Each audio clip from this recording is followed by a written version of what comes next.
What are the worst two things you can do with that putter in your hand? Let's get after it.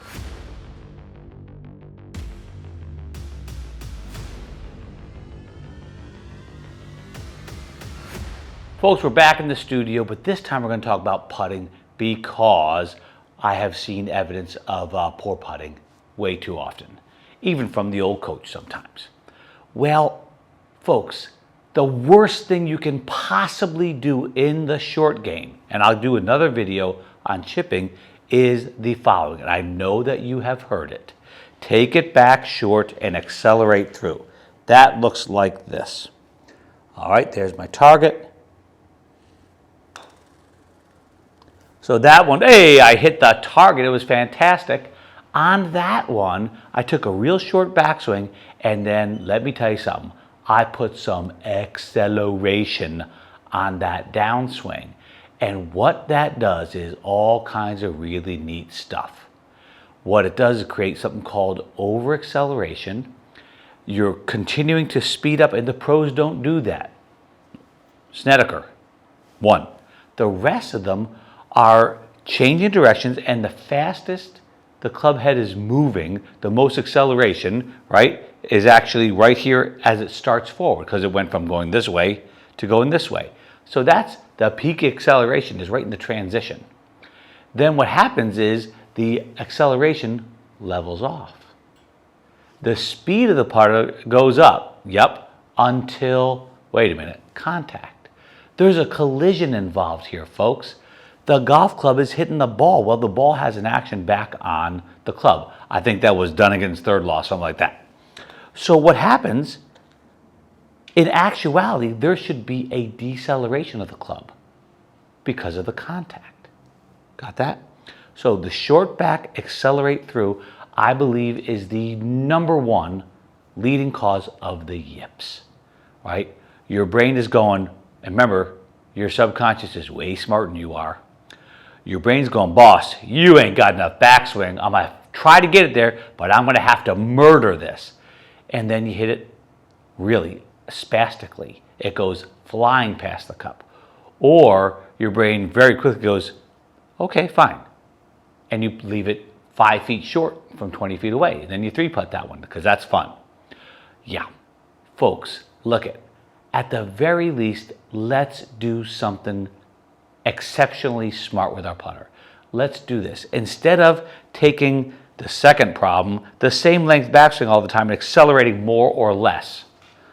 Wow, that's messing up the whole works.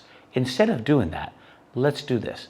Let's find a comfortable force for the downswing. And we're going to just check out if I swing my putter back just past my back foot. Okay, I'm going to try to stop the backswing right about when it passes my back foot over this way and smoothly have this beautiful, smooth, tempoed, gentle acceleration through the golf ball. It's going to look sort of like this. All right, so there I am. I'm all set to the foot and through. Okay, oh, I hit that ball. Yay. Now, that golf ball rolled, the TrackMan will pop up. The TrackMan says, ooh, Dunigan, that stroke length was 12.5 inches. Cool. A really cool goal would be to see if I could actually repeat what I did. Let me see if I can actually gain some kind of consistency just with the past the foot backswing and see what I get. All right, get set there, Dunigan. I'm still trying to stop it right on the stop sign. Okay, oh, that was a goodie again. Oh, it hit right there. I'm on fire. That ball, okay, that one stroke length was 13 inches. And the TrackMan says I hit it 15.7 feet. Now you can see the original one on that screen, folks. The original one on that screen was not all that bueno. Okay, it was, that's the one I murdered with a tiny backswing.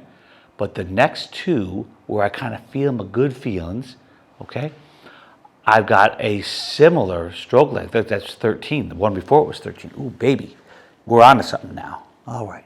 So keep it rhythmic. For me, I kind of have this little count in my head. 1 potato, 2. That helps me keep my rhythm. Then it's stroke length. And my force factor is very similar. 1 potato, 2. Look at that guy putting his golf ball. Let's see what that length was at the backswing. Now you can use a handy dandy ruler for this. 13.5. All right, I'm getting real steady with the backswing length, and the ball went 16 feet. Look at how close those babies are together. Wow, there's something going on there. Now, I'm going to do a couple more for you. All right, I'm totally set again. I always look at my target. I'm taking a picture of that stop sign. I can see it, and it's 1 potato, 2. I feel like I took that back a little bit shorter on that one. Well, gosh, it went to the same place again. And yes, I know these balls are laying against the screen. I get that. Okay, come a little cheat in there. But what I'm trying to do is get my golf balls to look like they're going to stop in exactly the same spot. All right, yep, stroke length was 1 inch short on that one. How about that? I'll be darned. All right, the distance was 16 feet. It's still good distance again. Now, if I can do this, folks, and I want you to do this, and I want you to do it every single warm-up. For goodness sakes, warm up, start putting to a tee, not a cup. Cup's too big. Putt short putts, 1 footer to a tee, 2 footers to a tee, 3 footers to a tee. If you're hitting your 4 footers, just go with a straight uphill putt or downhill, but straight. If you're hitting the tee from 4 feet, guess what? You're going to have a very good day if you can stop your approach putts to 4 feet. Got that? When you're hitting your 40-footer to 10 feet away, it's going to be a long day. Well, once I've got this steady, I'll get one more for you. Then what do we do? What do we do with our new knowledge? 1 potato, 2. That felt like the right backswing length. A little more aggressive on the speed. Let's see what the backswing length was. Stroke length, 14.5. Oh, I took it back a little farther, and I hit it a little farther. Oh, boo, the crowd boos. Okay, fine. Let me get back into that groove. So did I hit it harder? I don't think so. I have some evidence that I took it back farther. Got that? Yes, the stroke size is what I would like you to use to control distance. For instance, if I wanted to hit the golf ball half the way there, let me take a spot right there. I should put another stop sign down, but I won't. There's a spot right there. Should be about halfway. Now what I would do is take the putter back much shorter, but same 1 potato, 2. And now you can see that ball went halfway. Isn't that a beautiful thing? But the rhythm of the stroke was terribly the same. The stroke length I cut in half. Got that? So I'm going to keep my force. That's how hard I'm pushing and pulling on the putter. The same. I'm going to keep my rhythm very much the same. And what you'll see is if I take a 2-foot backswing, staying in the rhythm, my club's going to move faster without me even trying. I'm going to explode this ball. Now, I don't know if the TrackMan will get how far this one goes because he's going to hit that screen. But let's see.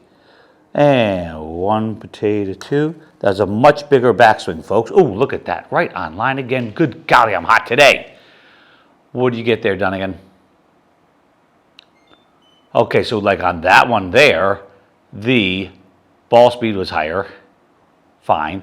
The stroke length was larger, and that ball went far. That one went 26 feet. Isn't that cool? And then I want you to do this from 10, 20, 30, and then 40 feet. Yes, indeed. 40 feet is a whole bunch of putt, but if the average first putt is about 40 feet, now if you chip it to 40 feet, go to the next lesson, which would be chipping it better. But if you're hitting it a 7-iron on the green to 40 feet, that just isn't that bad, folks. That's actually average. So that means you've got to get your 40-footers to be pretty much automatic 2-putt. Considering the normal golfer begins to 3-putt at the distance of about 15 to 20 feet. I've seen it. We've got to get these 10, 20, 30, and 40s to be closer to automatic 2-putts, even if it's an up and over, You went up over a slope and back down on the other side, downhill, side hill, and uphill. You got to take care of all of those. And I'm telling you right now, if you can putt this ball better, your scores will drop very, very fast and a lot. Because normally, I think the average folks might be 3-putting no less than 5 times per round. And it's usually the approach putt performance. So now you've got some really good stuff. Get a baseline stroke length. See how far that sucker goes. So my 13-inch backswing is going about 14 feet. That's cool. Feel that rhythm, feel that force. Start to monkey around with longer swings, same rhythm, same force. You can even use a metronome. Pro Metronome is an app I use, and we use it regularly in golf lessons. And the Pro Metronome app, believe it or not, that one is free. Isn't that cool? Something that's free, including JD Golf TV. Get after it, folks.